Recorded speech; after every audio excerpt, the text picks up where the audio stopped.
തീർച്ചയായും വാടാ. ഇവിടെ കുട്ടിക്കൂട്ട് ഇവിടെ തന്നെയുണ്ട്. നേരത്തെ നമുക്ക് അമ്മമാരെ അങ്ങോട്ട് പൂർണ്ണമായിട്ട് കൊടുക്കാൻ പറ്റിയില്ല, ഓഡിയോ ഒക്കെ കംപ്ലൈന്റ് ആയിപ്പോയി. എന്തുണ്ട്, എങ്ങനെയുണ്ട് ഇപ്രാവശ്യം?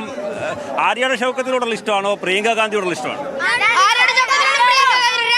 രണ്ടാളോടും. ഒരു ചോദ്യത്തിന് ഇവന്മാരെ കൊടുക്കാൻ പറ്റുമല്ലോ കേട്ടോ. എങ്ങനെയുണ്ട് മറ്റേ ഇപ്രാവശ്യം എത്ര ഭൂരിപക്ഷം കിട്ടുമെന്നൊക്കെ പറയാൻ പറ്റുമോ? ഇതൊക്കെ നോക്കാറുണ്ടോ വീട്ടിലേക്കുള്ള ചർച്ചയൊക്കെ? 27 ജയിക്കും. മറ്റേ എതിർ സ്ഥാനാർത്ഥി ആരൊക്കെയാണെന്നറിയാവോ? ആരാ?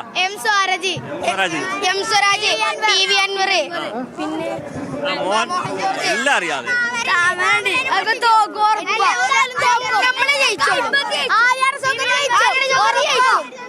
എനിക്ക് ഒരു സംശയം വേണ്ടല്ലേ? വമ്പൻ ആവേശം. കാരണം നമ്മള് ചോദ്യമൊന്നും ചോദിച്ചമാരെ കൊടുക്കാൻ പറ്റില്ല. കാരണം എതിർ സ്ഥാനാർത്ഥി ആരാന്നറിയാം, മറ്റേ NDA സ്ഥാനാർത്ഥി ആരാന്നറിയാം, NDA സ്ഥാനാർത്ഥി ചിഹ്നം അറിയാം.